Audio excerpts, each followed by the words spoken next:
శ్రీమన్నారాయణ 12/5/2026 అనగా మంగళవారం వచ్చింది.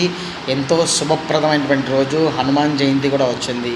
ఈ రోజున మీరు ఎన్నోటువంటి గత కొన్ని సంవత్సరాలుగా ఏదైతే అప్పుల బాధలతో కష్టాలతో ఇబ్బంది పడుతున్నారో, ఆరోగ్య సమస్యలతో ఇబ్బంది పడుతున్నారో వీరందరికీ కూడా రేపొద్దున్న నిష్ఠా నిబద్ధలతో ఆంజనేయ స్వామికి దగ్గరగా ఉండి ఒక 9 సార్లు హనుమాన్ చాలీసా చదువుకొని, అలాగే మీరు దేవుడికి రేపొద్దున ఎంతైతే దగ్గరగా ఉంటారో అంత మంచిది.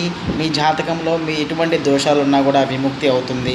రేపొద్దున మీరు హనుమాన్ చాలీసా చదవటం వల్ల మీ జాతకంలో ఉన్నటువంటి గ్రహ దోషాలు కూడా 50% విముక్తి అవుతుంది. సో మీరు రేపొద్దున్న నిష్ఠా నిబద్ధలతో పూజ చేయండి.